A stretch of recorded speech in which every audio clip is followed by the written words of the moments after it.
Hello दोस्तों, स्वागत है आपका डे 3 के साथ। आज इस महा क्लास में हम लोग बात करने वाले हैं केमिस्ट्री ऑफ न्यूक्लिक एसिड के बारे में, क्योंकि अपनी तीसरी यूनिट है केमिस्ट्री ऑफ न्यूक्लिक एसिड। भाई ठीक है, बहुत ही आसान ये यूनिट है, थोड़ा सा बायोलॉजी से कनेक्टेड है तो समझने में थोड़ी दिक्कत हो सकती है, लेकिन बहुत ही सिलेक्टेड इसके अंदर टॉपिक है। इंपॉर्टेंट की बात करें तो भाई डीएनए का जो वाटसन क्रिक मॉडल है वो वाला, डीएनए आरएनए में अंतर हो गया, आरएनए का स्ट्रक्चर हो गया, कुछ बेसिक सी चीजें हैं। चलिए 1 to 1 आपको समझाने की कोशिश करते हैं भाई। ठीक है, सबसे पहले न्यूक्लियोटाइड और न्यूक्लियोसाइड क्या होता है, क्योंकि अगर आपने ये समझ लिया मतलब आपने न्यूक्लिक एसिड समझ लिया। भाई बात तो वही है, बस लिखने का तरीका थोड़ा सा चेंज किया हमने। तो क्या लिखा, न्यूक्लियोसाइड फास्फेट को ही हम लोग न्यूक्लियोटाइड कहते हैं, यानी जब न्यूक्लियोसाइड फास्फेट की बात करी जाएगी उसे ही हम लोग न्यूक्लियोटाइड कह देंगे।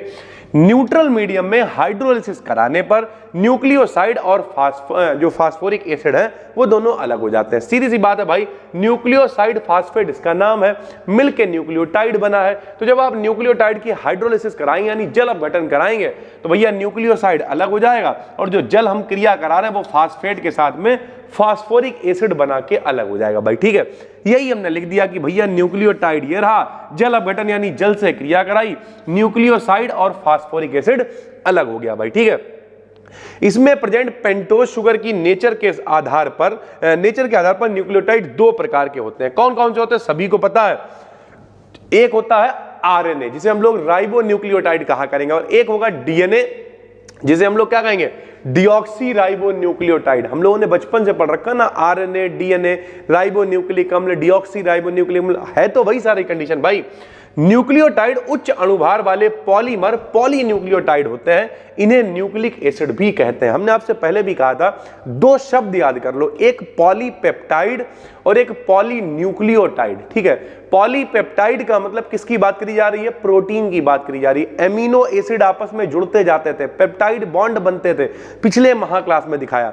तो पॉलीपेप्टाइड का मतलब बहुत सारे पेप्टाइड बॉन्ड आपस में जुड़े हुए हैं तो प्रोटीन बन रही है। और पॉलीन्यूक्लियोटाइड का मतलब क्या है, न्यूक्लिक एसिड की बात करी जा रही है, डीएनए आरएनए की बात करी जा रही है।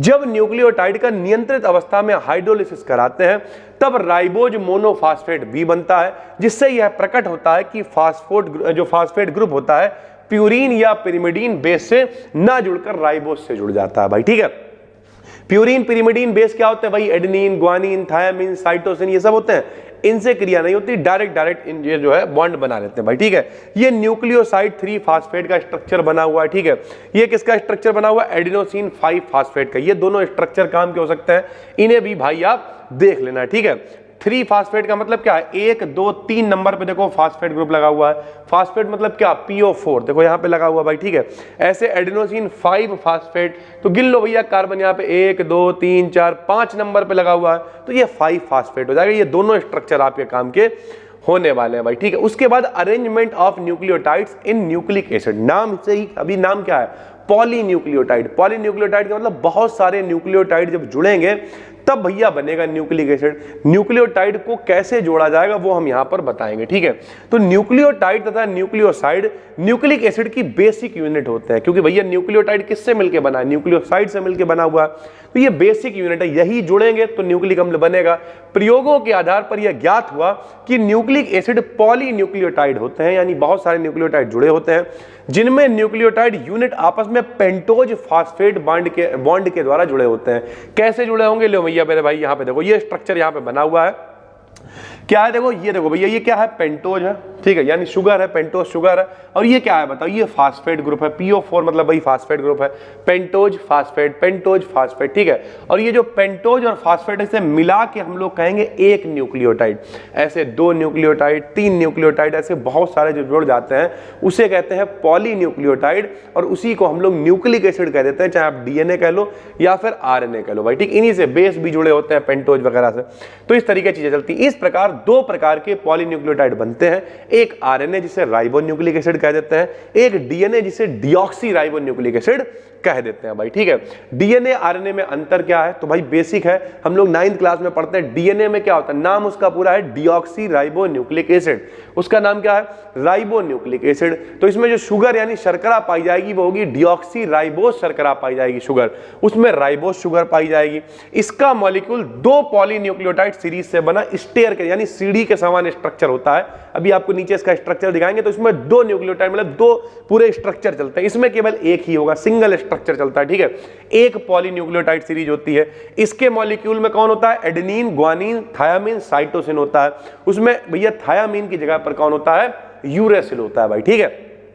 तो इसमें थायामीन होता है, उसमें यूरेसिल होता है, बाकी सारे सेम होते हैं। डीएनए एक जेनेटिक सब्सटेंस होता है, यानी आनुवांशिक होता है, जो सेल्स की समस्त रिएक्शंस का नियमन करता है। कोशिकाओं की जो भी रिएक्शंस हो रही हैं, माता पिता के लक्षण पहुंच रहे हैं, वो सारे ये नियमन करेगा। यह जेनेटिक सूचना वाहक का कार्य करता है और प्रोटीन सिंथेसिस में हेल्प करता है। कल भी हम आपको बता चुके हैं, प्रोटीन के निर्माण के लिए आरएनए की आवश्यकता होती है भाई, ठीक है। उसके बाद डीएनए में स्वाद्विगुणन की क्षमता होती है, इससे आरएनए का निर्माण होता है, यानी इसमें जो है स्वाद्विगुणन हो जाता है। आरएनए में स्वाद्विगुणन की क्षमता नहीं होती, आपस में नहीं जुड़ते हैं ये, और डीएनए का निर्माण जो है, इसका निर्माण डीएनए से होता है, ठीक है। डीएनए से ही बनता है आरएनए। कल हमने आपको बताया भी था कि डीएनए को एज ए टेम्पलेट इस्तेमाल करते हैं, उसी से हम लोग आरएनए को बनाते हैं, और इसी को हम लोग कुछ कहते थे, यार याद करके बताना, कमेंट में बताना क्या कहते हैं, ठीक है। इसका मॉलिक्यूलर वेट 60 लाख से 1.5 करोड़ के करीब होता है, और उसका 20,000 से 40,000 के करीब होता है भाई, ठीक है। तो जब कभी भी डीएनए से आरएनए का निर्माण करा जाता है तो क्या करते हैं हम लोग? डीएनए को एज ए टेम्पलेट इस्तेमाल कर लेते हैं, उस टेम्पलेट से भैया आरएनए का हम लोग निर्माण कर लेते हैं। अब तुम लोग कमेंट करके बताना, जब डीएनए को एज ए टेम्पलेट इस्तेमाल करते हैं, उससे आरएनए का प्रोडक्शन करते हैं, उस प्रोसेस को क्या कहते हैं? बहुत फेमस प्रोसेस है भाई, ठीक है। उसके बाद स्ट्रक्चर ऑफ आरएनए, ठीक है। स्ट्रक्चर ऑफ आरएनए क्या है? तो भैया आरएनए का स्ट्रक्चर अधिक क्लियर होता है, सिंगल स्ट्रक्चर बनेगा। इसमें न्यूक्लियोटाइड का एक स्ट्रैंड यानी एक सिंगल स्तंभ होगा। आरएनए में पेंटोज राइबोज शुगर होती है, इसमें थायमीन नाइट्रोजन बेस नहीं होता, बल्कि उसकी जगह पे कौन होता है? यूरेसिल होता है। ये भाई इसका स्ट्रक्चर बना हुआ, आप आराम से देख सकते हो। हाइड्रोजन बॉन्ड के द्वारा जो बेसेस हैं वो आपस में जुड़े होते हैं। नॉन बॉन्डेड ये जो बेस हैं ये किसी से नहीं जुड़े हुए, नॉन बॉन्डेड है। यहाँ पे कुछ बॉन्ड बने हुए भी हैं, तो वो हाइड्रोजन बॉन्ड के द्वारा जुड़े होते हैं। चाहे आरएनए हो चाहे डीएनए हो, जो बेस आपस में जुड़े होते हैं वो हाइड्रोजन बॉन्ड के द्वारा जुड़े होते हैं। हम लोगों ने पढ़ा है डीएनए में जो बेस जुड़े होते हैं, किसी में डबल बॉन्ड होता है, किसी में ट्रिपल बॉन्ड होता है, अभी नीचे दिखाएंगे हम आपको, ठीक है। ये देखो इंपॉर्टेंस ऑफ आरएनए क्या है? प्रोटीन सिंथेसिस में हेल्प करता है, सबसे पहली बात है। दूसरा, आरएनए राइबोसोम्स में पाया जाता है, जो आरएनए के मुख्य भाग का निर्माण करता है। टीआरएनए क्या होता है? कोशिका द्रव्य में एमिनो एसिड को राइबोसोम्स तक पहुंचाता है। यह प्रोटीन सिंथेसिस की पूरी भूमिका निभाता है, ठीक है, यानी प्रोटीन के निर्माण में ये लोग सहायता करते हैं। Double helical structure of DNA molecule, वही जो वाटसन और क्रिक मॉडल है, ये आपने 9 से पढ़ा होगा, अभी भी आप पढ़ रहे हो, ठीक है। क्या होता है? डीएनए का पूरा नाम डीऑक्सीराइबोन्यूक्लिक एसिड होता है। डीएनए का स्ट्रक्चर का मॉडल वाटसन और क्रिक ने प्रस्तुत किया। इसके लिए 1962 में नोबेल प्राइज दिया गया। क्या था भाई ये? डीएनए 2 रिंग्स का बना होता है, एक एक्सिस के चारों ओर हेलिकल फॉर्म में रहते हैं। थोड़ा सा हम आपको दिखा दे रहे हैं, फिर पढ़ेंगे। देखो इस तरीके से पूरा एक हेलिकल मतलब एक सर्पीलाकार स्ट्रक्चर होता है, जिसमें क्या होता है? इस तरीके से बेस आपस में जुड़े होंगे, ट्रिपल बॉन्ड, ग्वानिन साइटोसिन के बीच में, एडेनिन थायमीन के बीच में डबल बॉन्ड होता है, और इस तरीके से ये सीढ़ी नुमा, स्टेयर नुमा जो बोलते हैं अंग्रेजी में, दिखाई देता है, ठीक है। पूरा जो एक राउंड होता है उसमें कितने 10 बेस होंगे, जिसमें भैया एक की जो लंबाई चौड़ाई कितनी, एक की चौड़ाई कितनी होगी? 3.4 होगी। तो टोटल की अगर हम लोग बात करें तो कितनी होगी? 3.4 × 10 यानी 34 एंगस्ट्रॉम का पूरा एक जो घुमाव होगा वो होगा भाई, ठीक है।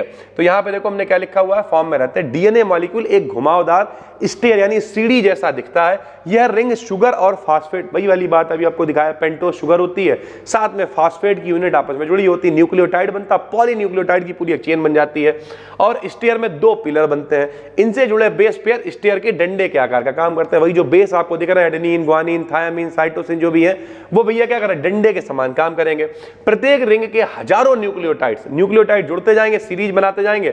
इस सीरीज को ही पॉलीन्यूक्लियोटाइड सीरीज कह देंगे। इन सीरीज के बेस एक लंबी रेखा के सीधे कोणीय तल में लगे रहते हैं और स्टेयर के डंडे के समान स्ट्रक्चर बनाते हैं। नाइट्रोजन युक्त बेस एक स्पेसिफिक ऑर्डर में जुड़े होते हैं तथा एडेनिन और थायमीन के बीच 2 हाइड्रोजन बॉन्ड, अभी हमने आपको बताया हाइड्रोजन बॉन्ड से बेस जुड़े होंगे।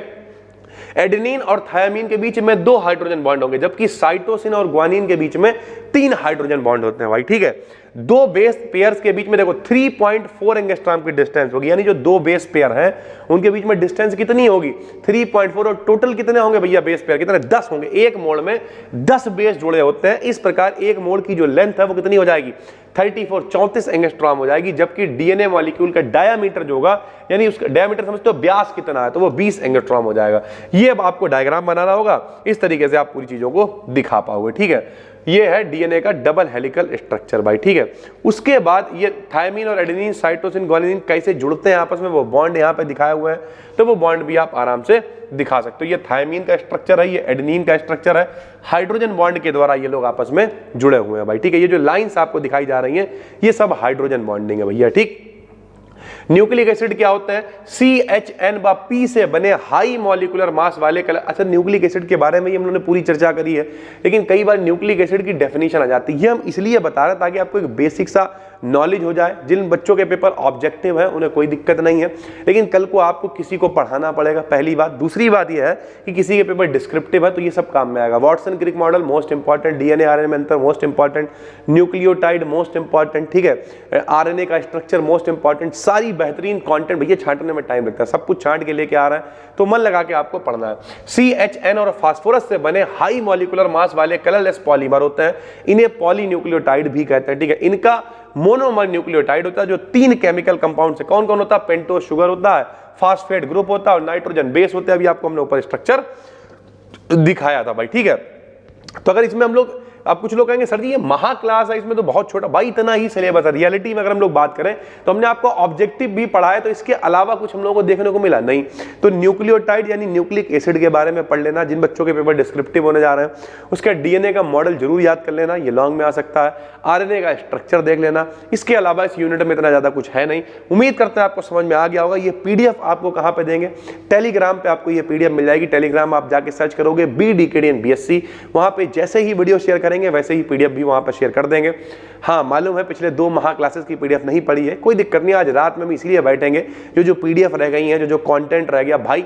कई लोग कहते होंगे सर आप कह देते हैं, हो नहीं पाता भाई। 12th के पेपर चल रहा है, प्रेशर मेरे ऊपर हमेशा रहता है। कई लोग सोचते होंगे सर जी मौज लेते हैं भाई। इंस्टाग्राम पे मेरे कभी ऐसी रीलें आई जहां पे हम खूब मौज ले रहा हूं। अभी हमारे घर में शादी थी थोड़ी बहुत, तब मौज भी क्या ली भाई, जिम्मेदारी थी लगभग, क्योंकि हम ही घर के बड़े हैं, ठीक, पिताजी हमारे हैं नहीं, तो सारी चीजें मैनेज करते रहे। उसके अलावा सुबह से शाम तक हम यहीं बैठे रहते हैं भाई, ठीक है।